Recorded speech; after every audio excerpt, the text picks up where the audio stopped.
hitting... Oh, I almost hit leave space by mistake. I hope you're recording this so I can use it.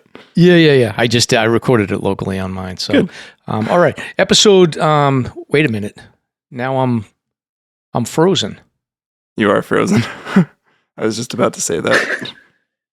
I can hear you. You're very still. That's weird. You can hear me okay? Yep. Yeah. There I am. Oh, there you are. I'm You're back. back. All right. Cool. Anyway.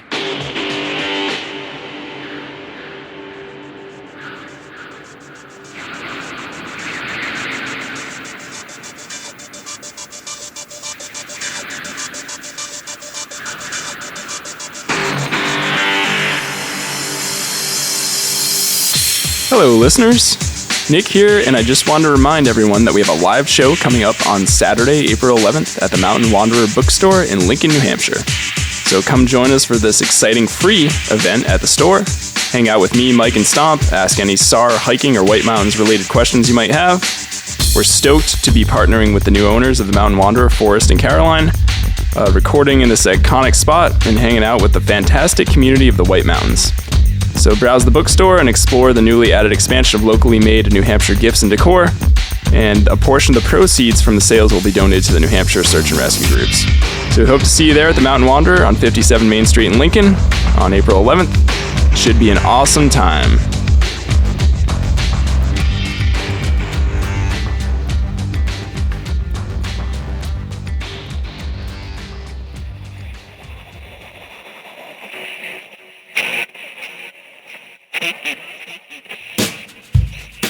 Here is the latest Higher Summits forecast brought to you by our friends at the Mount Washington Observatory.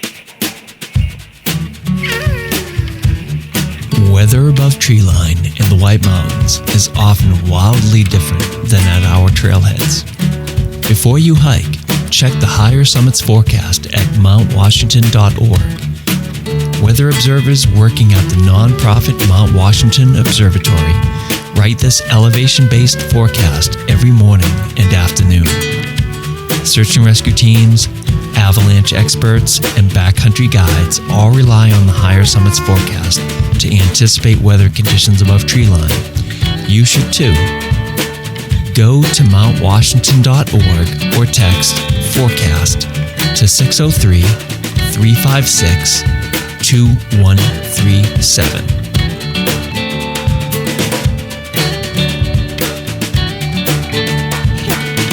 Hi, listeners. Nick here with your forecast for the weekend of March 21st, 2026.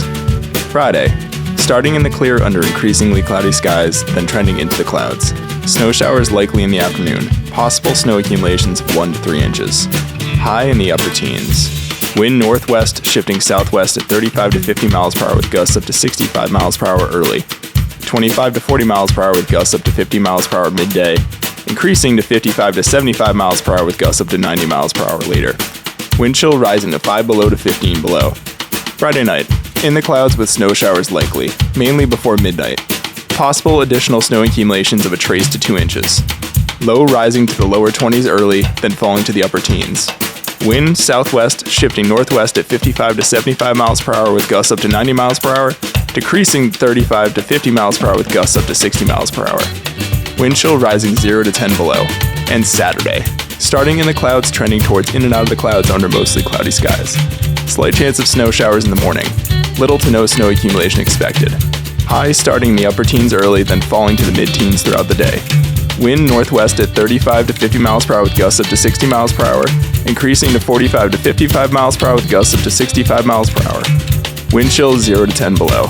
So we've got some variable conditions up high this weekend. Stay safe, have fun, go crush some peaks.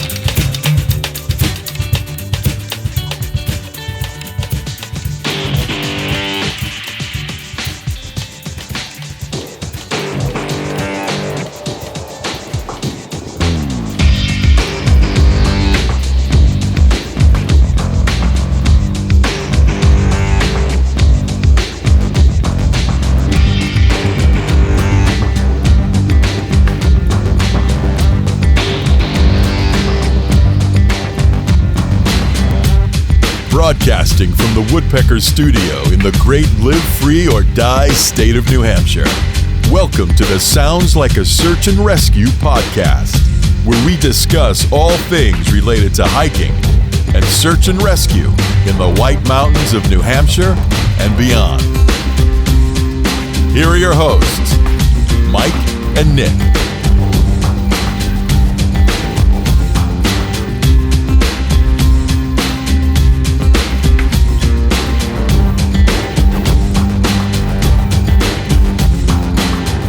I have my headlamp on tonight, gentlemen. We had a major flood here in the Woodpecker Studio South. That's not good. Yeah, it's not good. I had a broken pipe. My kitchen sink drain.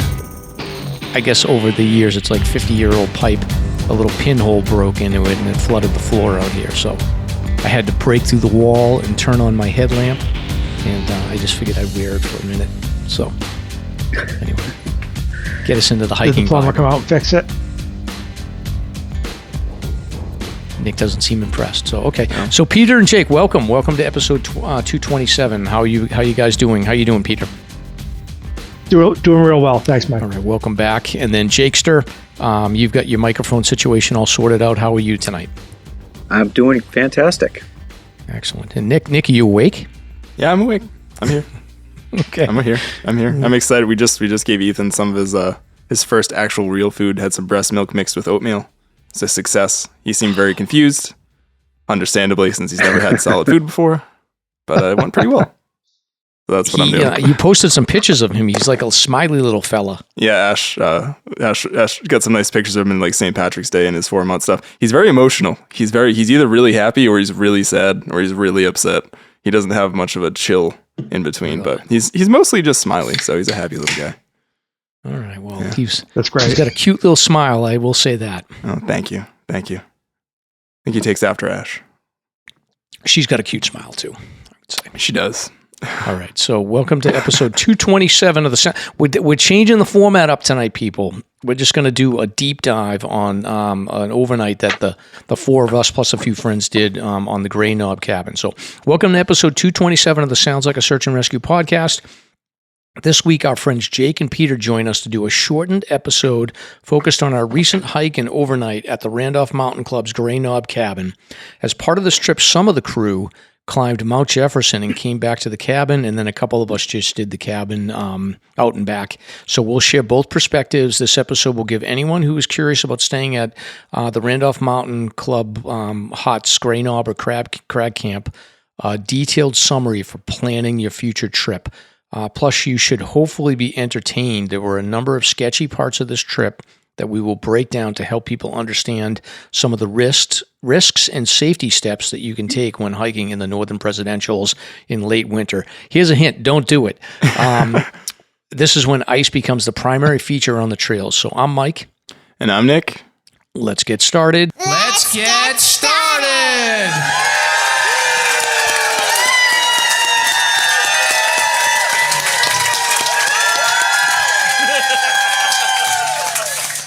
Let's start off, Nick, with talking about our friends from the Alzheimer's Association, 48 Peaks. Sure, so use your passion for hiking to end Alzheimer's. Join 400 plus hikers as they climb New Hampshire's 4,000 footers or create their own challenge to support the mission of the Alzheimer's Association. The annual hiker celebration will be Saturday, June 13th at Ledge Brewing with raffles, food, and an amazing community. Hike that weekend or any day you want this summer, no fundraising minimums, but those who raise $125 will receive the annual performance grade t-shirt and ticket for the hiker celebration. Let's turn the White Mountains purple to end alls. Visit alls.org/48peaks to learn more. And if it sounds like I was about to giggle a little bit there, it's because Mike keeps highlighting the link below this while I'm reading it on the Google Doc. And I'm not sure exactly what he was doing, but it was wildly distracting. Sorry He's trying to sabotage my ad read. Sorry about that. I was just, I don't know what I was doing. I was fiddling. You're fiddling. I'm like, what are you doing? What exactly is that link again, Nick? So this link, we'll post it with the show notes, but if you'd like to join us on June 13th, hiking Mount Adams for the Alzheimer's 48 Peaks, you can join the Slasher team, sign up. I think right now we've got me, Mike, Nobby, Andy. I believe Peter and Jake will probably be joining us as well, most likely. So a lot of great folks. We had a ton of fun last year. It's always fun going up Mount Adams. Hopefully we have a good day and we have a lot easier trail conditions than what we experienced in the Northern Presidentials this past weekend. But you never know. That's right. Peter, were you guys with us? Were you with us on the last hike up on for 48 Peaks? No, I was not. I think we did the Tri-Pyramids. Pyramids. Jake and I and my son Jackson did the Tri-Pyramids. I forget exactly why we didn't connect with you guys, but You were probably intimidated by the big crowd. incredibly. Yes. You missed Nobby's shoe debacle. So, but hopefully you guys sign up this year and you can join us.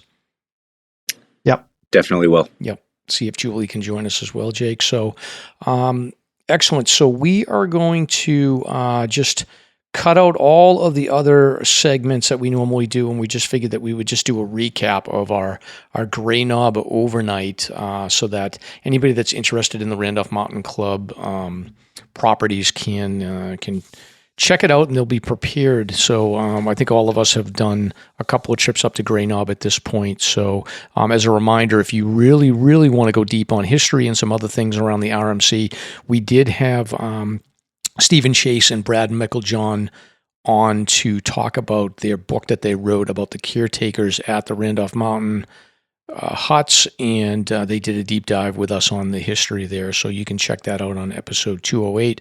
But Nick, why don't we start this episode off? Why don't you work through the introductions for Jake and Peter and remind the listeners who these guys are? Sure. So if you're not familiar with Jake and Peter, they're sort of slasher extended personalities in the slasher universe, I guess. But Peter just finished his redlining. I think you've been on for the redlining episode. When you sort of finished that, we had you on. And before that, you made an appearance on one of the very early slasher So You Wannas, when we did sort of a review of the Belknaps. But do you want to talk a little bit about yourself for the listeners, Peter? Yeah, been hiking for hiking regularly, I'll say, for 6 or 7 years. Got focused into the redlining thing because I always have this desire to do something new. And since I finished that, been happy to join a bunch of other people, seeing new things through their eyes, as well as going after some of the 500 highest stuff. Solo hiker generally. And I don't like to put myself out there in risky positions. So the 500 highest stuff, the lower peaks in southern New Hampshire seem to be more my speed lately. But otherwise, enjoy getting out with the group when I can.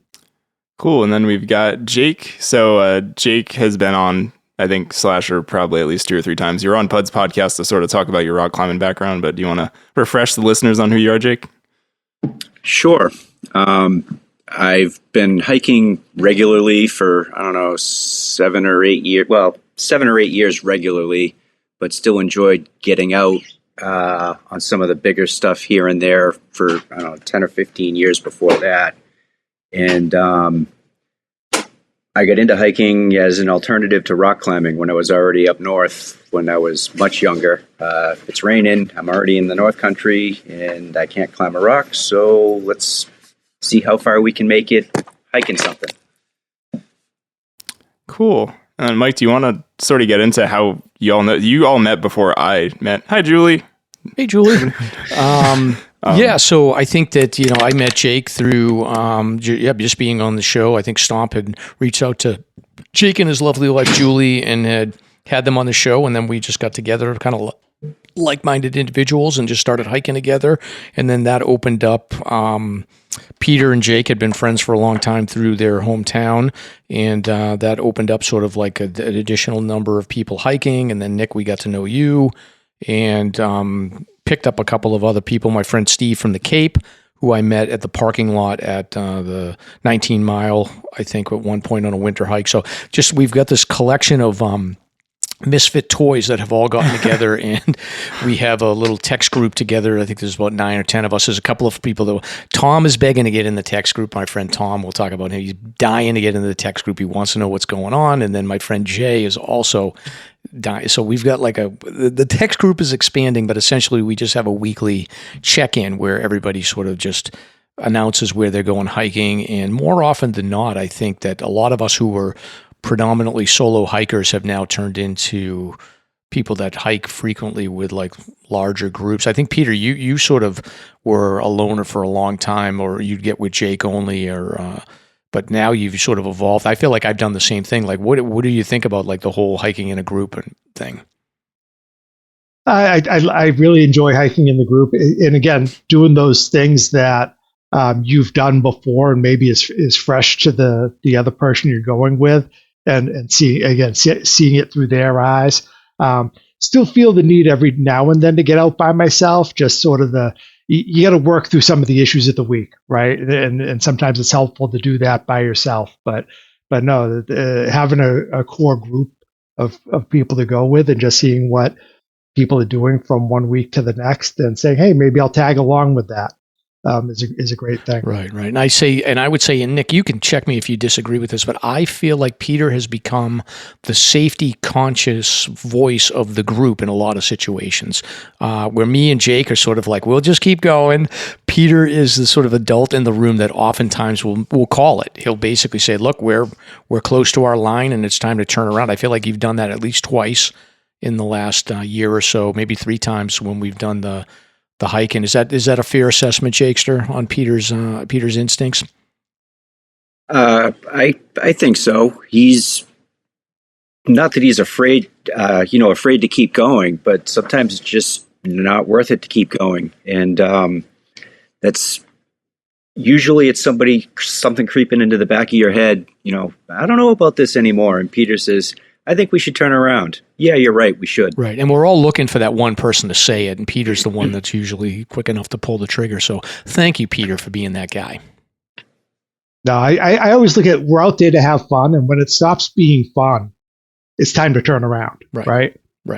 And that voice in your head starts getting to you. So I think Peter turned us around on Jefferson, and then made the call this weekend too, which we'll talk about as well. And there's been some other cases too. But the other thing I did want to ask you about, Peter, is me, you, and Nick, when we went to the Vanderfest, we had a near-death experience in the car.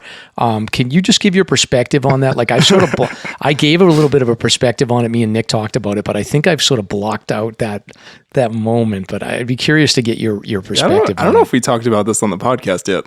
I don't know. Maybe we did. Anyways, not to jump in. And Peter, and to visualize too. So Mike was driving. Peter was in the front passenger seat. I was in the back. So yeah, it's that scene. Yeah, I mean, I'm a bit of a larger individual, so I tend to, when I'm riding with somebody else, get shotgun. Sitting in the back isn't always a viable option. So yeah, we were coming down a hill. We were coming back from Reckless. Kinsman Notch. Through Kinsman Notch, and we were coming down a hill. The snow was all over the road, very slippery conditions. And at one point, Mike speaks up and says, "Yeah, I think we're just sliding down this hill. I'm not, really steering the car anymore." There was a creep of panic in his voice, and I said to Nick afterwards, like, I don't feel like I have a need to panic until there's a legitimate need to panic, and there was no need. There were no cars around us. We were in the middle of the street. We just kind of, let's, pump the brakes, right? Work our way down and see what happens. We had a long runway ahead of us. So, a long time before we would. So there was no need. Long time before we would have hit the guardrail. At least 20 seconds. Right. Yeah. Right. You got to be careful when. I might have screamed like a little girl as soon as we got close to the guardrail, but we were a long way from that. Yeah. You have to be like, winter driving, I think, is like, especially, I wasn't on my game at that point. Like, we had hiked all day, and then we had, we had a little friendly get together. And I think that's a warning sign for people that are, if you got to be on your game when you're driving home, especially in the winter conditions when it's snowing. Like, I just sort of didn't pay attention at that moment. And I realized I was going down probably, I don't know, what's that, about a mile's length of downhill. And I got up to about 35, 40 miles an hour, and I realized I couldn't slow down. Oh, there's what? So I did want to add, so one point, this is something that I had in the back of my head, but we just haven't touched on this again. So if you have a car that actually allows you to downshift, so if you've actually got a manual, like you've got a stick, or if you've even got an automatic, you can actually force your car to downshift, which can help you slow down those situations if you're in a slide or something like that, as opposed to a brake. Just one thing I wanted to throw out there. Yeah, that's a good point. That's definitely a good point. I could have tried that, but I was panicking just because the reality for me was like, I knew I couldn't stop no matter what. So I was just praying that like no cars come the other way, but you talked me through it. So I appreciate that. Yeah, we had another situation this weekend where Peter maybe talked me through a little bit when I misstepped, but I'll leave that for when we get into it. Awesome. And then Jakester, you have been recently getting back into rock climbing a little bit. Is it you think you're going to go full into it, or is this just kind of touching on rock climbing and ice climbing again? Well, went ice climbing for the first time ever, something I always wanted to do. It was a blast. I can't wait to do it again. I think I'm going to be getting back into rock climbing a bit more than I have over the past 15, 20 years, but I'm happy hiring a guide. I'm not sure if I'm ever going to get back into full lead climbing again. Having a guide that kind of takes a lot of the pressure off. Right. I might be down for that. Nick, we may have to do a rock climbing excursion. Oh, really? I don't know. We'll have to try. Okay. I'll let you go up. Okay. I was actually asking Jake about ice climbing a little bit this weekend. I'm like, for some reason, it seems like if I was going to do either of those, that seems more accessible, but I don't know. I have a connection or two. Excellent. All right. Well, let's start on our Gray Knob adventure. You guys had a much bigger adventure than I did because you added Jefferson onto the hike here. But I guess why don't we start? I think Peter, this was your idea, right? Well, I mean, we had done the Zealand trip the last couple of years, and then the question was, what are we doing in 2026? I think we had all sort of thought the Zealand thing had not so much played out, but let's get some new terrain and some new sites. So I think we had kicked around the idea of either Lonesome Lake or Carter Notch or something in the RMC, and it didn't take too long before the group had reached consensus on going up to Gray Knob. So then it was just the date. We had a date back in whatever that really cold weekend was back in February that everybody had pretty much locked in on. And then as it got close to it, it became clear that wasn't going to be, again, going back to my earlier statement, a fun time, right? So we said, okay, let's bag out on that weekend and try to get something else, in March. And this was the date that seemed to work for most folks. Yeah, when we say cold too, that was like the stretch. I know I think I was looking at either the forecast for Mount Adams or something like that. And like around 4,500 feet, like the ambient high, like I think that Saturday was like minus 25. Like it was super, super cold. There's no way it would have been a very fun time, I think, for anybody. Right. And again, like even pushing off later in the season, we'll talk about it in more detail, but it turned out to be, its own set of challenges for sure. But as far as experience goes, I think that we've all got past experience staying in Gray Knob or Crag Camp. I know that I did like a 4 or 5 year stretch where I went up there every year, and I think I had a few times at Gray Knob. I had one really cold night at Crag, and then one time where I got actually turned back because we went on a Saturday and and Gray Knob was full, and we did not want to stay at Crag Camp, so we just hiked back down. But Jakester, you've had a couple of stays at Gray Knob as well, right? Yeah, the first time I stayed at Gray Knob was, I think, 12 years ago. It was supposed to be a full presidential traverse, camping above tree line on the snowpack. And one of the three of us ended up having some hip problems. And the weather was supposed to be coming in. The weather report showed us that the weather was coming in faster than originally anticipated. So we opted to change course and hiked down to Gray Knob and stayed there. Ran up to Adams in the morning and got out just before the storm started. Second time was with Peter, 2 or 3 years ago in the spring, which was a great time. Gray Knob's a great place. Excellent. And Peter, was this your second time at Gray Knob, or you been there multiple times? Second time. First time with Jake. We had gone up. We had done something earlier in the day and then went up to Gray Knob in the afternoon. Stayed overnight, went up and hit Adams in the afternoon, then came down all the way down the next day. We were the only two in the place. I think that was a Friday night as well, if I recall. And it was, it's a great spot. Right, so you've had some good luck, no crowds over there. Nick, how many times have you been there? So I've never been to Grey Knob. That was my first shot. It's only my second winter overnight. My first one that I did was actually Zealand with you guys last year. I'd visited Crag Camp and some of that side of King Ravine when I was up doing trail maintenance this past fall, but I've never been on like the upper part of Lowe's Path. I've been on Randolph down from Jefferson before and loop back to Appalachia, but hadn't been through the majority of that trail system.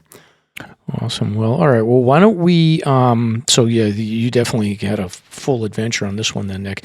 So why don't we break this up into, there was two groups. So Nick and Peter and Jake and some other folks had gone early in the morning and had dropped at Grey Knob and then went to Jefferson. And then myself and my friend Tom, who I've mentioned on the show a couple times, we actually did like just a later hike in the afternoon just to get up to Grey Knob. With the original plan was to go to Grey Knob and then go to Adams the next day, but that didn't work out. But Nick, why don't you take it from here and just sort of describe the initial adventures going up to Jefferson and Grey Knob? Sure, and Jake and Peter, feel free to hop in at any point. I'll just kind of give a little bit of an overview here. But yeah, I believe it was me, Jake, Peter, we rode up together. And then Paul, Gamel, and Dave met us at the trailhead. So we all headed up Lowe's Path probably around 8:30. I think by the time we probably got all our crap together. Heading up to Grey Knob, basically you just take Lowe's Path the whole way, and then you kind of branch off on the Grey Knob Trail, I believe. And pretty much we started out with uneventful. We did notice patches of ice and snow here and there. We were all blown away by how much of the snowpack was gone, I think, with the last rain. I'd seen pictures and stuff of it, but to see it it seemed like we were expecting it to kind of start to fill in. And even I think we were up to like almost 3,000 feet at one point. And finally around, I want to say like one of the first big switchbacks we had on Lowe's Path, I know Peter, we were kind of coming around the corner, and then we were kind of putting on our spikes. And finally we had we needed them to get up. And basically the snowpack had washed away, and with the refreeze, it was solid ice on everything from, I don't know if it was like 3,200, 3,500 feet all the way up to where Grey Knob is around 4,300, 4,400 feet. So kind of slow going. It was mostly avoidable, and at least we could sort of see the ice where it was.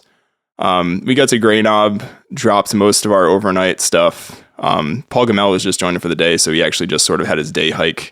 And at that point, too, we were already looking, and I think Paul was rightfully concerned about going back down Lowe's Path. I know just looking at it myself, and I'd said to you guys later, I think with how icy it was, I would have been concerned about just doing a day trip, having to go back down that, because it was really nasty ice. There was this really funky layer of slush and flowing water sort of over it that hadn't completely frozen to the base of the ice.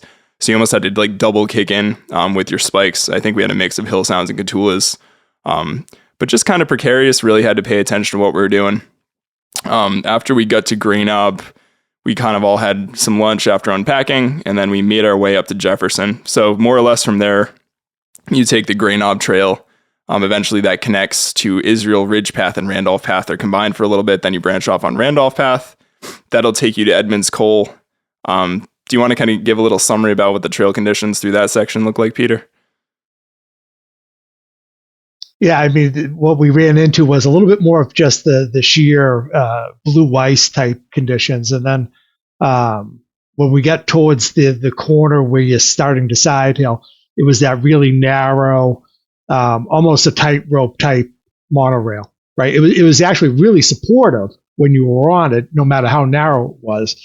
But if you got off there on either side, at worst or at best you were post holding. At worst, you might slide down next to a tree 15 feet. So it was quite precarious in some spots. Yeah, and I kind of, and I guess just talking about how crappy the trail conditions were already at this point. But on the bright side, the weather was actually really nice. We kind of got there, it was cloudy. By the time we poked out on Randolph Path, it was more or less blue skies. Then kind of to the east, we had sort of a high cloud ceiling to the west. You could tell that the weather was going to change. It was supposed to snow at night, which it did. But it was really nice temperatures. I think teens and 20. It was even, I think Dave's little thermometer said it was around 20 degrees on Jefferson when we finally got there. So the temperatures and the wind wasn't an issue either, which was really nice. So I think we expected to get blasted at some point. So that was the silver lining on the day. We had great views and everything else. But yeah, that section of Randolph Path was super challenging. Getting to Edmonds Cole, the next obstacle, which I had read about extensively in other trail reports, and something too, I kind of was talking a little bit on the trip, but it's interesting to note that if you were tackling Jefferson in the winter, pre the COG plow in the parking lot, which I think is only the past 10 or 12 years, the COG actually plows base road out to the parking lot, so you can kind of do Jefferson from that side. You can actually do it from Jewel and then hook over to Gulf side. Back before that, you had to do Jefferson pretty much from this side. And one of the biggest challenges is getting to Edmonds Cole and getting up past the snowfield. And I guess I'll let Jake, maybe you can speak to sort of the Jefferson snowfield a little bit, and sort of how it was on this particular day as we headed up to Jefferson. So the last time I crossed the Jefferson snowfields was very late fall, a couple days before winter officially started. There was snow, loose snow, but not enough to fully support you. You still were kind of stumbling over the rocks and everything. This time we were going from the other direction, and with the recent thaw and then refreeze, it was short of a sheet of ice. It was just hard, crusty snow that you could not kick into, and the angle and slope of that snowfield is steep and sloping in two different directions, up and away from you at the same time. It was an interesting, sketchy traverse getting across that second one. Yeah, I mean, having not been up there in the winter before, you sort of head back. Once you go straight up from Edmonds Cole and you start heading across, and the first two sections that were sort of open, or that first section, I guess, of snowfield, if you were to fall, there's kind of some scrub there that would catch you. That last open section before you swing out, like Jake was mentioning, it's got to be a solid 250-foot slide. You're not going to go all the way down to the bottom of that ravine that's on Jefferson. For some reason in my head, I thought maybe it makes it to that, but you will drop basically to the elevation that Edmonds Cole is at again. And yeah, it was interesting. Going up was one thing, even for me. I was like, oh, this is not terrible. I think we all thought we might be able to dodge it on the way down. We were not able to, we did dodge it on the way down if you chose, but not by trail, I should say, official trail anyways. But we'll save that for in a little bit, but we got to cross these snowfields carefully.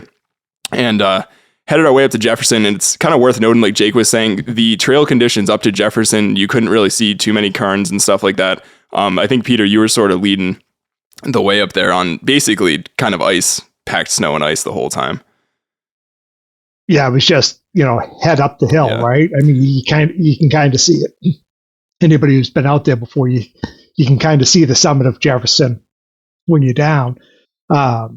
We could actually see somebody's footprints in the loose snow that was up there, here and there. It actually looked like they were doing it without spikes, which was weird.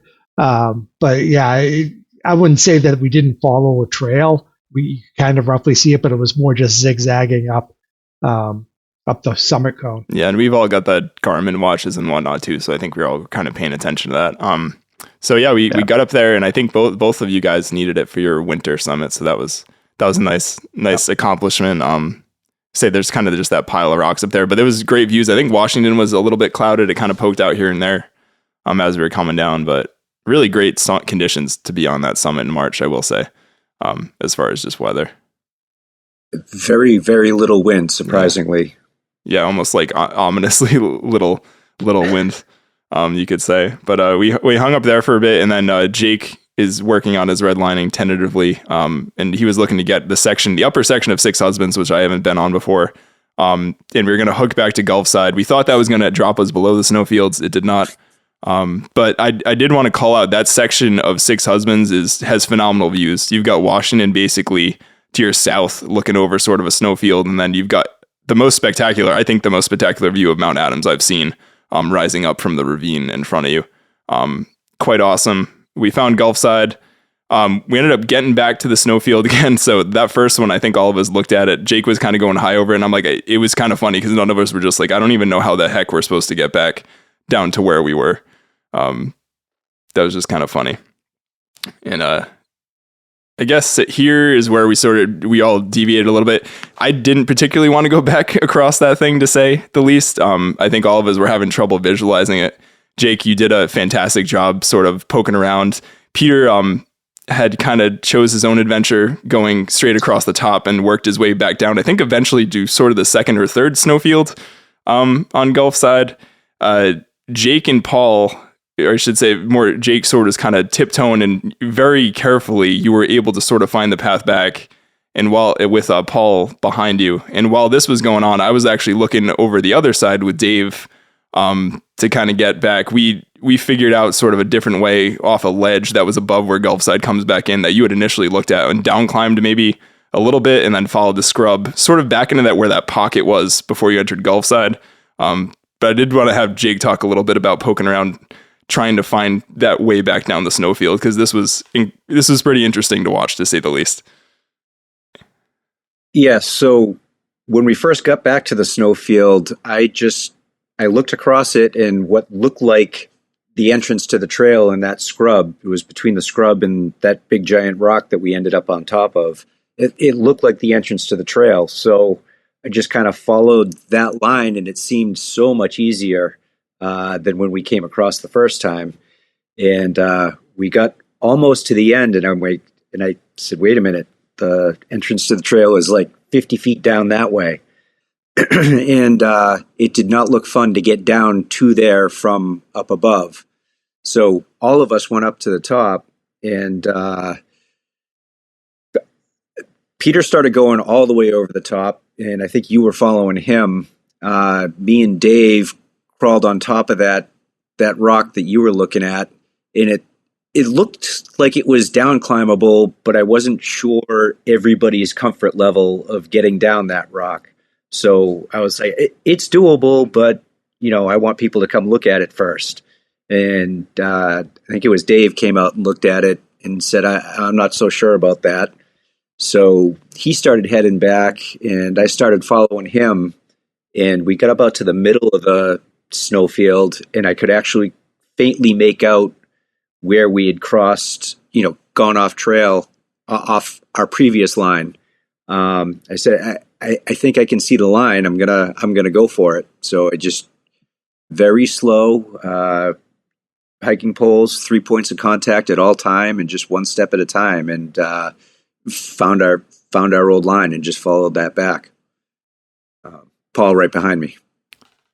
Yeah, it was pretty wild to watch. I got to say too, it's one of those things. If I have pictures of us going up it, and just doesn't do it justice for what that thing actually looks like in person when you're looking at the drop and whatnot. And also to watch Jake carefully negotiating that, and then Paul kind of watching Paul, like, I don't want to say the word scurry, but like literally like followed you. He followed you perfectly step for step, and saw him kind of leap back into Gulfside, and it was like, okay, we're good. It was interesting to watch.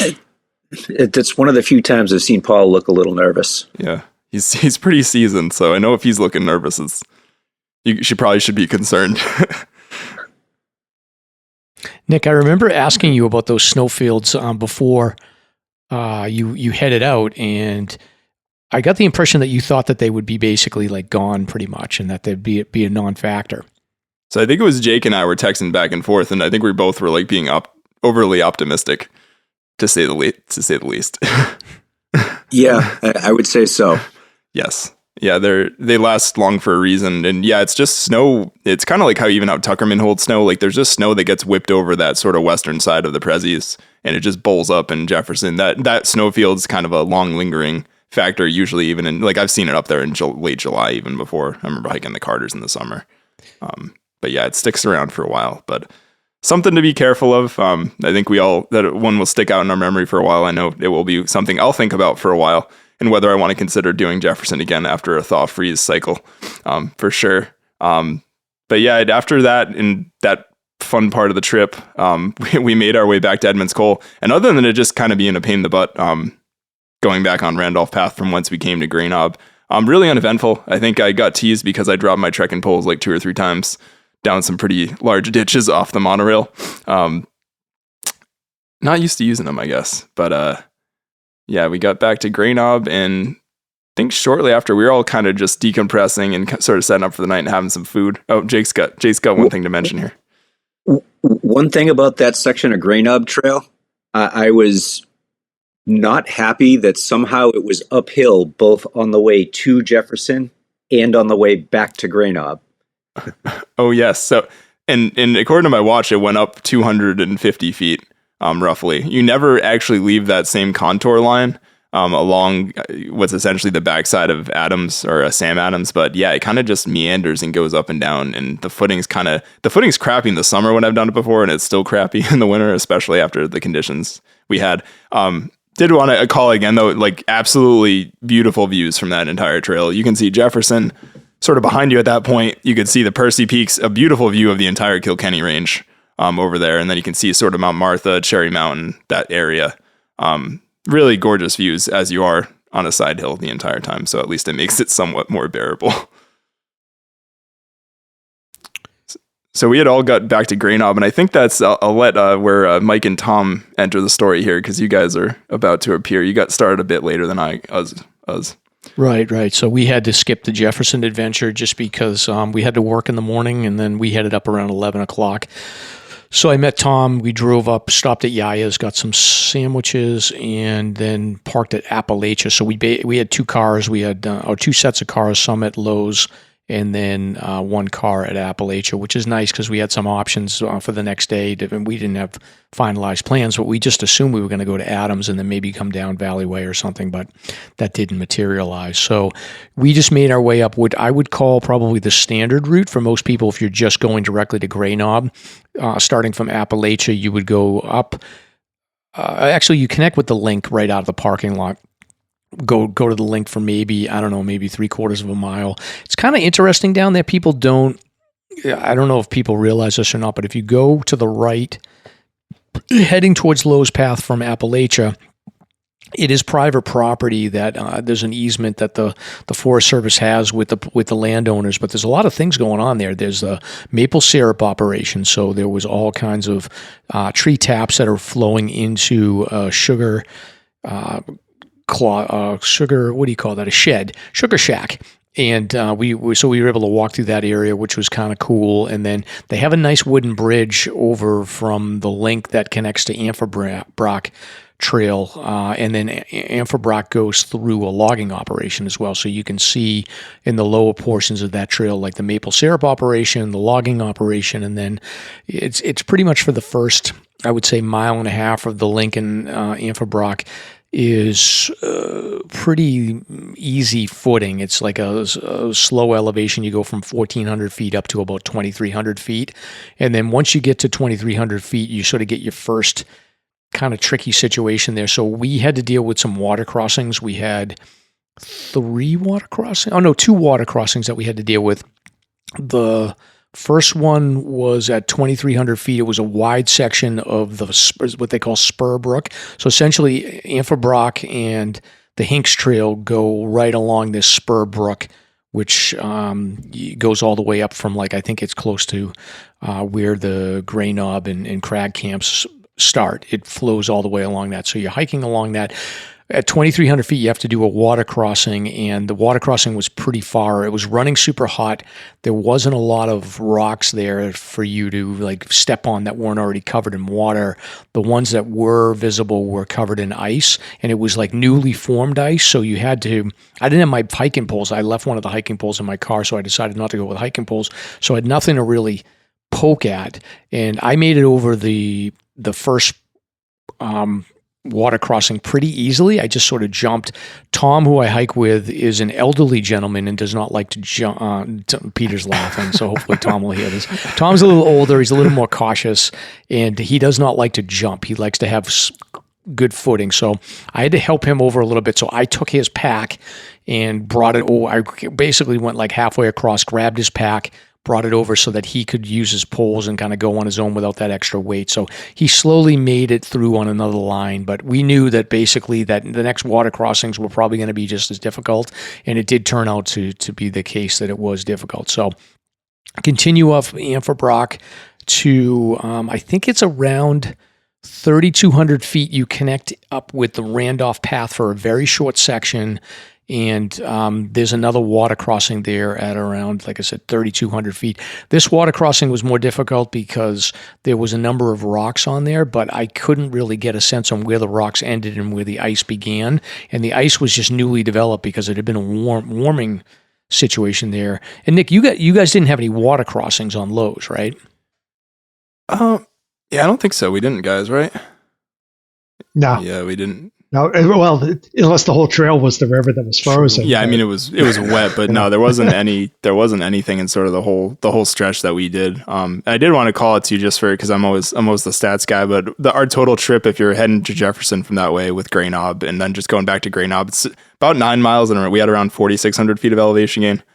So pretty solid day, and it's around 3,000 feet if you're just kind of heading up to Grey Knob. I think Grey Knob's right around that between 4,200, 4,400 foot. Right. Sort of contour line there. Yeah, I think it's about 3.5 miles, 3,000 feet. So it does steep up for sure on the Hinks Trail. But anyway, this water crossing, the couple things here. So first of all, I forgot my poles in my car in Wyndham when I got in Tom's car. I wasn't paying attention. I did not have my hiking poles. So the hiking poles would be very useful to sort of poke at the ice to see what's solid and what's not. I didn't have that, and Tom was a little bit behind me. So I was like, well, I'm going to cross ahead of time, scout it out for him.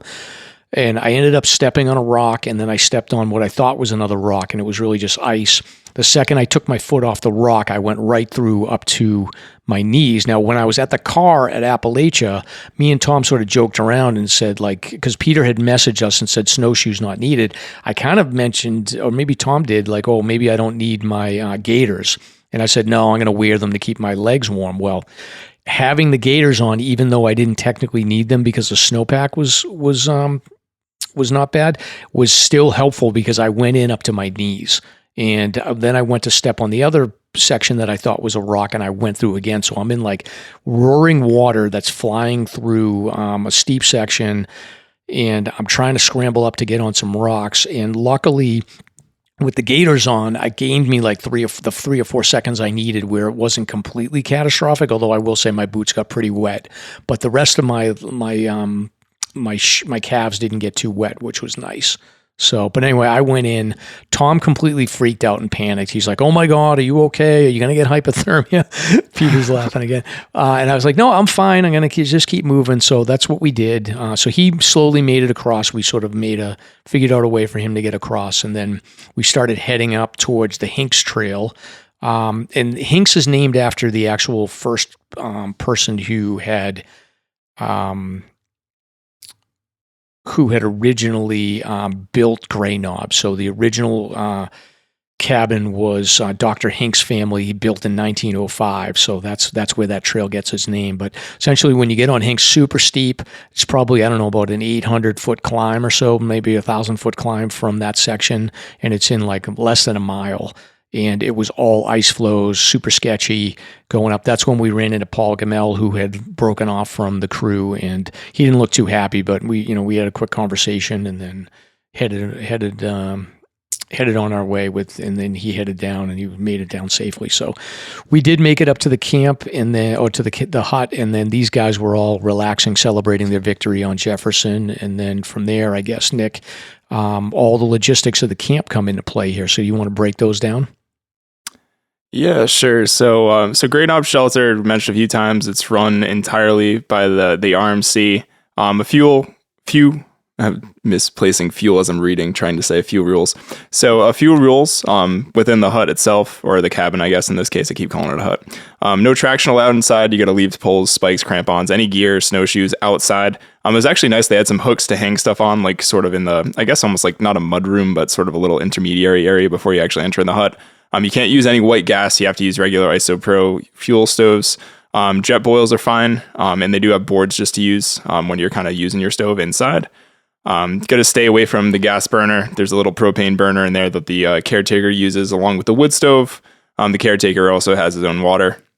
Did we ever specify that? Like, I couldn't tell if that water, I don't know, Peter or Jake, if you have a take on this, like, was that, there was water on the counter, and I didn't know if that was necessarily like available for anybody or if that was just expressly the caretakers. He didn't mention it, but in the past 2 times that I've stayed there, it is specifically you have to fetch your own water. They don't provide water for you. Okay. Yeah.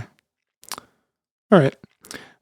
No boots in the loft, albeit our amazing and awesome caretaker Declan did tell us when we were just unloading our gear, like when we first got there, he was like, yeah, don't worry about it. It's more like once everybody has their stuff settled, they just don't want people coming in with wet boots and getting the floor wet and everything like that. So that's perfectly logical there. So as far as what it looks like in Grey Knob, it was super cool. First of all, like I'd read about this. Again, Mike mentioned sort of our Steve Chase, Brad Micklejohn episode. So I've kind of romanticized the idea about staying at Grey Knob, and I have to say it lived up to what I thought it would be. So you walk in, there's sort of an open common area with some like tables and places to sit. You've got the stove sort of in the middle, centrally located. You've also sort of got, as we mentioned, this sort of stove area, or I should say propane stove area where they have for cooking and then sort of cooking supplies that the caretaker is going to use. And then upstairs, you've got this sort of stair ladder that goes into the lofts. I believe they list online that they can sleep 12 people. Someone mentioned there were 15 mats. I don't know if someone actually counted the mats, if that was you, Mike. I just guessed. Okay, you just guessed. So I don't know if there's 15 or 12, but there's a good amount of mats up there. I think they advertised they sleep 12 people, but as far as it ended up just being the 6 of us up there, and there was plenty of room up there. Not to say I don't know if you could fit much, you probably could fit more than 12, but it'd be pretty darn cozy up there. So I think that's probably why they limit it to 12. Pre-COVID, they allowed 20. Okay. Yeah. So you'd be, that would be crowded.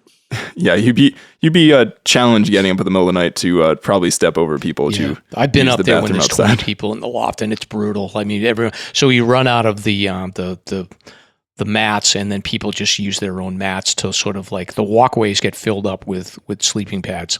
So it's brutal. Yeah, and then as far as just sort of other little logistical things, so currently it's $30 for members if you're an RMC member to stay there overnight. It's $50 for non-members. There was a whole conversation I think Jake kind of got into with Declan around this. I did kind of join ahead of time, so I paid the 30 rate. Others paid the 50. I think Mike was an RMC member too, or just renewed. And one thing that was kind of interesting up there is they actually take credit cards. He had a little credit card machine that must work with the sort of little bit of cell service they get. So if you didn't have cash on you, cash was preferred, he said. But if you didn't have cash and you just had a card, you could use that, which I thought was pretty nice. Then, so we kind of had the option, you could brush your teeth into the sink, which was kind of nice. Peeing outside was fine as long as it was away from the cabin and in the snow. Don't pee on the cabin. I don't know if you maybe had to specify that, I guess. And they do have a privy short walk from kind of where the cabin's located. I actually visited that the morning before. The toilet seat was very, very chilly. Very chilly. And I wish they still had. I was thinking about when we had Brad and Steve on about the old privy they had that used to look over King Ravine. That must have been really nice to do your business on and have a view. And then as kind of, I don't know if we mentioned yet, but you do have to get your own water. There's a spring about 0.2 away. Not too bad of a walk, but is a bit of an annoyance, especially if you've kind of come back from Jefferson and you're cold and you don't feel like going out in the cold again. It is a thing. And anything else I missed, guys, as far as the logistical sort of camping at Grey Knob? I'd say lights out were around 9 o'clock. Yeah, there are some lights in there that are running off of the solar, so it's not all headlamp. Okay. You need to have a headlamp with you anyway, just to be able to navigate upstairs and when you need to go outside. But there are a couple of little powered lights in there. For some reason, I think official lights out is 10. Don't quote me on that, but I think we were all ready for bed at 9. Yeah, we were all crawling up by then. Yeah, I was beat. Yeah, and then I think between all of us, there was kind of a mix of, I brought some subs, just cold subs like chicken parm, meatball subs to eat. I know Jake and Peter, you guys kind of had some dehydrated meals. You were kind of cooking up. I believe there was some bourbon and rye flowing. We all brought up some beers that we were all drinking. There was a guitar in Grey Knob, which was pretty cool, that I ended up playing a few tunes on, which was super fun to be able to just say that I played guitar up at Grey Knob Cabin. And I actually wrote down Nick's playlist here, so I'm going to share this with everyone. So you did a Pearl Jam song. I can't remember which one it was, though. Played Better Man. Better Man, Pearl yep. Jam. Better Man. And then he did 1979 by Smashing Pumpkins, because we just did the Music Minute for that. And then he did Pumped Up Kicks, which I believe is Foster by the People. Is that correct? Foster the People. Foster the People, yes. And I can't remember. I probably missed one or two in there, but yeah, I played one newer song by, I think, Boy Genius, and memories escaping me on what else I played. I think I played like 5 or 6 songs. But yeah. So it was very 90s grunge mix. Yeah, I tried to play to my crowd. Right. Exactly. And then as far as the stove goes, I think people talk about the stove quite a bit. Did you talk about that at all, Nick? I don't believe I did. Do you want to fill people in on the stove? Yeah, so people are always curious about how cold it is in there. I would say, I don't know, Peter, Jake, check me if I'm wrong, but by the time we all got back around 5 5:30, we settled in. It probably was around, 35, 40 degrees in there. Is that about fair? Sounds about right. I looked at the thermometer. It was just above 40. Just above 40, yeah, which is about right. So we were all walking around. So anybody that does this at this point, like, definitely buy like down booties so that you can take your boots off, put them by the stove, and keep your feet warm. And then everybody just had like puff jackets on, and we mostly took our pants off and we're just in long underwear or whatever. Thank God you said long underwear. Yeah. So we were in our tighties. So it's but it was pretty comfortable. But then the stove goes on around 6 o'clock. Declan put that on, and I think he uses like 2 or 3 of these fuel bricks. And that's mostly enough to get the cabin up to, I think he had estimated it would get to about 60 degrees max when it topped out. And there's all kinds of places to hang your gear. Like everybody put their boots around the stove. Everybody hung their socks and anything that was wet, like gaiters or something like that, around the stove. And then upstairs in the loft, there's clothesline, so people hung their shirts or base layers up on the clotheslines to eventually dry. And I think mostly everything ended up dry at night. So as far as sleeping bags goes, I think there was a mix of 0-degree bags. There was some 20-degree bags. Some people might have had even warmer degree bags. And I know, Jake, you had a quilt as well to add to yours. But I think more than comfortable. By the time everybody went to bed, it was pretty warm up there, and I think that's typically the rule of thumb in the winter. I mean, probably in the really cold conditions, it doesn't warm up as much, but it is insulated and pretty comfortable up there, I thought. Yeah, I would just say that it is caretaker discretion, right? So don't go up there thinking that it's going to be 60 degrees the whole time, and you can use a light bag or something. You need to go up there prepared for it, that it is going to be cold, and be pleasantly surprised if it's not. Right. I think a 20-degree bag is a sweet spot. I mean, a 0-degree bag, I was joking with Declan a little bit. I was like, one time I got sent over to Crag because we had the 0-degree bags, and the caretaker basically had to check everyone and just said, like, yeah, it's too crowded here. We got to send you back. And he kind of laughed. He's like, I've never had to do that, but that can happen sometimes. So it's beneficial to get in the 20-degree bag. That way they can't send you to Crag if it comes down to that. So, but yeah, that's it. Declan was great. He was definitely happy to have us there to be chatting a little bit, and he was busy, making his rounds, checking the other locations, and then making dinner. And then, we shared a couple of fun stories that I don't think he'd want us to share, but he gave us some fun stuff for sure. And that was it. And then we all went to bed. We all had our own little space. I didn't have to be too close to anybody. I forced Tom to make a wall with the mats. I immediately was like, "You make a wall so that I'm not too close to you." And so that was all fun. I think the guys got a kick out of that one. So that was pretty funny. Yeah, I like to pick on Tom a little bit, but yeah. Then we woke up, we checked the weather report, and I think that we were all thinking the same thing. And then Peter luckily chimed in and said, like, today's not the day, gentlemen, and we just decided to head back down. And what was the deal with that, Peter, with the weather forecast? Oh, well, it was, you couldn't. There was no visibility, first of all. So even if you said, okay, everything else was going to work out, we were going to go up and climb Adams and not see anything. But it was actively snowing. We had gotten 2-3 inches overnight. I think we were forecasted to get another 3 or 4 inches throughout the day. The problem was that it had covered up and filled in all those nooks and crannies you could see the day before. So you couldn't see the ice that you were stepping on. You couldn't see exactly where the monorail was anymore. So just going up beyond where we were wasn't going to be worth anything to do. Yeah, I think. Sorry. I was just going to say, because I think I'm like probably more optimistic with some stuff, but I was like, oh, maybe we'll just go up to Lowe's Path and poke out. And then I think once we kind of saw what it was doing outside, you were like, Peter definitely was kind of making the call. Like, yeah, it's like to go up and just see blowing snow, like, which 99% chance we're just going to see blowing snow up there, and we were probably just going to pull the plug and be like, it's not worth going up there today. But that was a good call. Yeah, and I think Nick even said, he was like, well, if we get down early, maybe we can do Crescent or Randolph or something. Like, he was continuing to be the optimist, even though, we were all... Well, I think that was even Peter and Jake had suggested that actually even the morning before when we had talked about it. But yeah, we were all way optimistic, and I think we all anticipated it being difficult to get down, but not as difficult as it actually ended up being. Right. Yeah. So we were a little naive about that, but yeah. And the other nice thing about this was like there was absolutely no rush to get out of there. So there was nobody else there. Declan, I think, was off in the morning. He was either sleeping or he was off doing something. So there was absolutely no rush. We had a nice breakfast. We all had coffee. That's the other thing is sign the logbooks. If you get there early, one of the things I'm going to do next time I go is I'm going to look at the dates that I've been there before and try to find the logbooks to see where we signed in and maybe take a picture of that and going back. But you can do that. There's all kinds of stuff. There's logbooks, there's magazines, there's games. Plenty of stuff to do. But between getting our coffee and packing up all our stuff, I mean, what time did we get out of there? Maybe around 8 o'clock or something? Maybe 8:30? I think it was 8:30. Yeah, right around 8:30. I think I had a timestamp of a photo that was like at 8:20 something. So yeah, so no rush to get out of there, and we just sort of all agreed that we were going to go over to Crag. We got to get water anyway, so we went down the spur trail, and that's when we kind of knew, like, okay, this is going to be sketchy. Spur trail, even though we kind of forgot about that part, but like that spur trail section was even sketchy in a bunch of different spots too.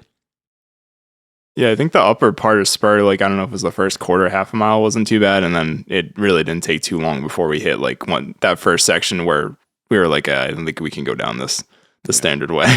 Yeah. And that was just basically what was going to be our day for the rest of the time. It's just big ice flows, dipping into the trees, people slipping. I think that's where I slipped. I don't know if I broke my finger, but I definitely swelled it up pretty badly. So another finger injury for me. But eventually you make it down to the bottom of the spur trail. And I was a little bit worried because I knew we had a water crossing.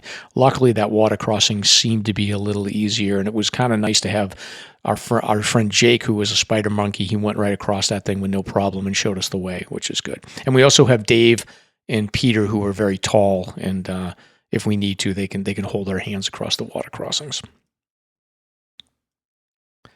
which was good. And then at that point, I knew there was that other water crossing at the 3,200 foot mark of the Spur Brook section, where if we wanted to go down Amphibrock, that would be the way to go. And then we'd be dealing with yet another water crossing afterwards. So I guess we all just decided, Nick, you might have made the call on this one to go over to, so essentially you get to the intersection where Randolph Path cuts over where you can get to Amphibrock, or you can continue across Randolph Path to get to the log cabin cutover. So we decided to go over across Randolph Path, I think that's the actual name of that path that connects with the log cabin cutoff. That's a side hill at, I guess, 3,200 feet that we had to go. And that was about a half a mile or so? Yeah, I mean, I think it only was about 0.8-ish, I think, on Randolph Path. Like you said, so Mike, there's sort of that, it's that junction before, like, if we had crossed, we would have hit like the Pentadoy, where like King Ravine, right, Randolph Path, Amphibrock, King Ravine, heading south, all kind of fur together. But yeah, Randolph Path, this is where sort of the side hill started. The super barrel of fun portion for me of this whole trip was leading ahead on log cabin cutoff, which you can't even tell by looking at the contour map on here, but there's like a cliff sort of on the side of it. And it was basically ice bulge after ice bulge with a couple inches of wet snow on top of everything. I had one moment, kind of was saying with Peter coaching, but I had one moment where I was up ahead, probably not paying attention as much as I should have, with a skinny sort of side hill path, but I actually stepped in, my foot slid out on ice. And I was kind of in a position where I just basically had to drop to my right and sort of a side hill skinny trail to my left. And I'm kind of looking at Peter, and Peter's like, just put your foot on the tree. I basically stepped sideways with spikes on a tree trunk and then hopped back further on the trail, which was kind of interesting. From there, I kind of was being a bit more cautious, but it seemed like there was, I don't know if there was 5, 6, maybe 7 sections of sort of scrambling, trying to just grab onto something, kicking into ice. And yeah, just trying to get our way across at that point. And I think everybody was probably also thinking it might have been better just to cross the river at that point. I don't know if it would have been any better coming down based on kind of what you guys had said you experienced the day before. Probably not.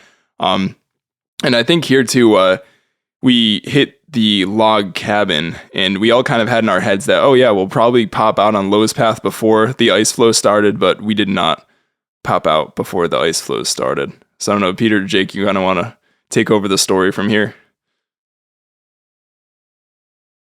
I was pretty sure when we turned left from the river crossing, that we were going to come out below the ice flows. What I did not take into account is getting to Log Cabin. We had to go back up, 300-ish feet? Yeah. And that put us back above, not quite the middle, but definitely back into the ice flows. When we got to the log cabin, we passed that group of 4 that were heading up to Grey Knob for the night. I guess we might talk about them later. But coming down was just the snow. It started warming up, so the snow was getting sticky, balling up. We could not see the ice, and it was just balling up, and it turned our feet into skis. Yeah, ice skates. Yeah, it was real rough.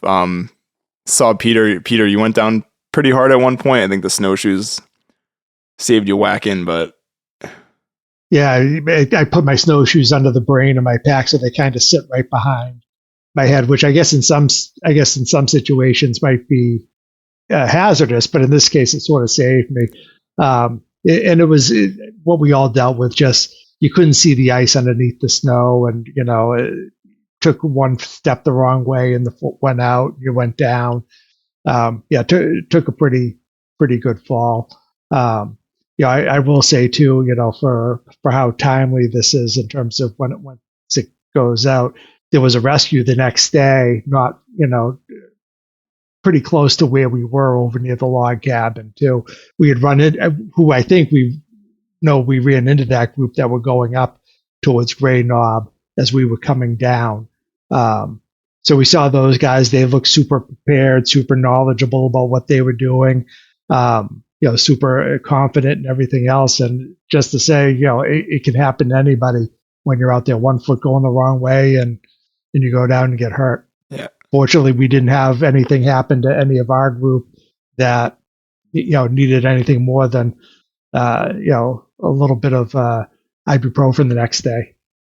yeah, absolutely. I mean, there was one part too where we completely went off trail. We at one point on Lowe's Path. There was like that one section kind of shortly after where Peter, I don't know, it was probably only a couple hundred feet really below the log cabin.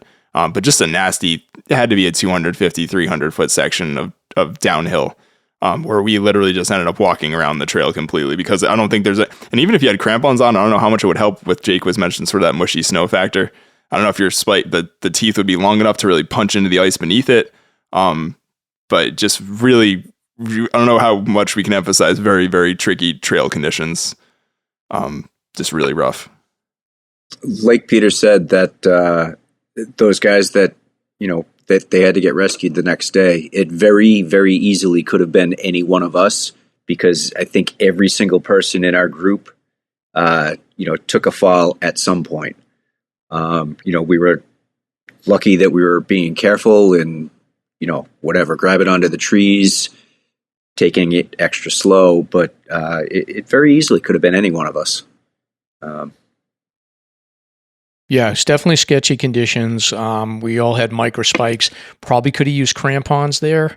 Some of the crew had brought in snowshoes, and then I think Peter had tipped me and Tom off like, hey, you don't need the snowshoes, but I probably would have, I don't know, usually I bring all 3, but I didn't bring my crampons this time, and I wish I had.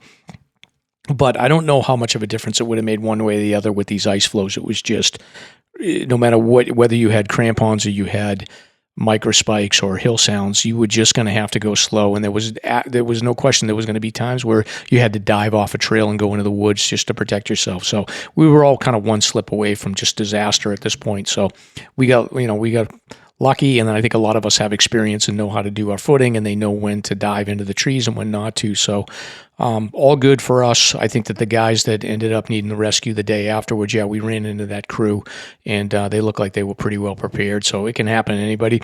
In those conditions, I think if you're going to go into the Northern Presidentials this time of the year, just be prepared and take it slow and really be thoughtful about every step that you're taking. It gets stressful at times, but it's just like the way that the the conditions on that side, they don't get a lot of sun. It melts, and then it's going to refreeze over, and it's super sketchy there. So we all made it. We all survived and lived to hike another day, which was fun. So, but Gray Knob is an awesome adventure, and I definitely recommend people check it out. If you can do a winter, it's worth it. And then with the warmer season coming up, you have your option if you want to do sort of the caretaker in the hut with you. You can do Gray Knob, and then in the summer, if you want more sort of isolation, you can do Crag as well. Because I think the caretaker typically sits at Gray Knob and then doesn't. He'll check on Crag. So it's good times. Yeah, it was fun and probably worth mentioning when we're talking about being careful. It took us. I think we got back to the cars around 1:30, maybe a little bit before 1:30, something like that. So almost a 5-hour trip to go down roughly 4.5 miles. And like Jake mentioned, we did, if you do take that path up, you're hitting about another 500 feet of gain on the way out. But yeah, it was a very slow journey. Needless to say, we did not go across the street or hike anything else after we get out of there. We're going home while we're all still in one piece. Right. And not broken. All right. I think just to close this out, a little bit of history and then a little bit of recent news on the Randolph Mountain Club. So just for people that are curious about these structures, so the way that these structures were all built was originally Charles Lowe and the Lowe family were the founders of most of the trail system in the Northern Presidentials. These people like to build trails. There's like a spider web up here, but Charles in the late sort of 1800s, around 1870 to 1880, he built a lot of these trails. The original first structure was the first log cabin, which we went past, which was built in 1876 by Dr. Knoll and Charles Lowe. They were sort of buddies. They built that, and then as they made their way up towards the summit, they built out the perch. The original perch was it's like a lean-to setup that's off a Randolph Path and Israel Ridge. That was built in 1892, and then shortly after that, there's a Dr. Hinks and his family. They came along and utilized the trail system that Lowe had built, and they built Gray Knob, which was a private cabin that was originally built in 1905, and then Crag Camp was the private camp of a gentleman by the name of Nelson Smith that was built in 1909, and eventually the Randolph Mountain Club took over all of those structures. They've all been rebuilt probably at least 3 to 4 times. Gray Knob and Crag Camp were rebuilt in 1989 and 1993. The way that they got rid of the old structures is they burned them in the spring season, and then they worked to rebuild them. Currently, the Randolph Mountain Club is working on a number of capital campaigns and fundraisers. So they've got a $150,000 fundraising challenge that they are looking to finalized by the end of, I think, next year, that is going to enhance the safety, durability, and welcomeness of the facilities for members and the public. So they've got a $75,000 commitment to match funds with the goal of raising $150,000, and this is going to go to replacing roofs for Crag Camp and Gray Knob, and there's some windows at Gray Knob, and I think they're building a caretaker lean-to at the perch as well. So there's a number of capital projects that they're working on, and then they're also looking at another matching gift here. They've got a $100,000 gift. They're looking to match that to establish a permanent $200,000 endowment, which would generate, I don't know, $5,000-$6,000 a year for an endowment for them, so that they can grow that over time, so that they have funds, so they don't need to do as much fundraising. So I will put the link in the show notes if anybody wants to donate. There is a donation page on the RMC website, so anything that you donate will be matched by private donations, which is pretty cool. So they're looking to basically raise that $100,000 so that they can get the $200,000 endowment, and then another $75,000 so that they can have $150,000 for capital improvement projects. So definitely, if you're looking for a tax write-off or anything like that, you can check this out and donate to the RMC. So it's a great organization, and I definitely recommend people join as a member. That also helps to pay for caretakers in the facilities as well. So good stuff. Anything else we missed, guys? We had an adventure of a lifetime here. Oh no, I just want to shout out to all you guys. I mean, it was a super fun trip. I think it's also humbled me a bit. And like, I think some of the winter days I've had up in the Northern Presidentials, I've had kind of an easy time. I've had good trail conditions and good weather, and it was good to have people around that are experienced, and also just sort of the collective hive mind making decisions up there. I think it's sort of invaluable compared to being, I don't think I would have gone up that far solo by myself with how it looked that day. Can almost say 100%. So it was a good trip. The only thing I have to add is, as I mentioned in the text group, almost a year ago, when Peter says, "Do you want to go on a spring backpacking trip?" Be weary, right? you say no. No, actually, I enjoy the quote unquote sufferfests and the more technical terrain. It makes me think more, and I don't get lazy and lackadaisical. You have to pay attention. I really enjoy those trips. As much as I complain about how brutal the conditions can be when I'm with Peter sometimes, it's enjoyable. Agreed. Yeah. And the only thing I guess I would say is you need to reset your expectations when you go on these types of adventures, because between the heavier packs getting up there, the variable conditions on the trail and everything else, even if you're comfortable in the summertime doing, 12, 14, 15 miles, and, it's going to be a very different day doing. I don't think anybody that went on this trip got back to the hut after going up Jefferson saying, geez, that felt like an easy 9 miles. Right? Yeah. So you got to reset your expectations and your expected pace and things like that if you intend to enjoy it. Right. Yeah. Agreed. And we're not getting any younger, although Nick remains young, but the rest of us are getting up there in age, so it's not as easy as it used to be. So, but thank you, gentlemen, for joining us. And thanks, guys. We're gonna we'll just give you a little bit of a preview in the future. But these guys are gonna stick around. We're gonna do a So You Wanna episode, so you'll hear that as well. Marathon recording session tonight. But until next time, we will see you on episode 228. Bye, everybody. Thank you for listening. If you enjoyed the show, you can subscribe on Apple Podcasts, Spotify, Podbean, YouTube, or wherever you listen to podcasts. If you want to learn more about the topics covered in today's show, please check out the show notes and safety information at slasherpodcast.com. That's SLASR podcast.com. You can also follow the show on Facebook and Instagram. We hope you'll join us next week for another great show. Until then, on behalf of Mike and Stomp, get out there and crush some mega peaks. Now covered in scratches, blisters, and bug bites, Chris Staff wanted to complete his most challenging day hike ever. Fish and Game officers say the hiker from Florida activated an emergency beacon yesterday morning. He was hiking along the Appalachian Trail when the weather started to get worse. Officials say the snow was piled up to 3 feet in some spots, and there was a wind chill of -1 degree. And there's 3 words to describe this race. Do we all know what they are? Only one hell! Here's Lieutenant James Nealon, New Hampshire Fish and Game. Lieutenant, thanks for being with us today. Thanks for having me. What are some of the most common mistakes you see people make when they're heading out on the trails to hike here in New Hampshire? It seems to me the most common is being unprepared, and I think if they just simply visited hikesafe.com and got a list of the 10 essential items and had those in their packs, they probably would have no need to ever call us at all.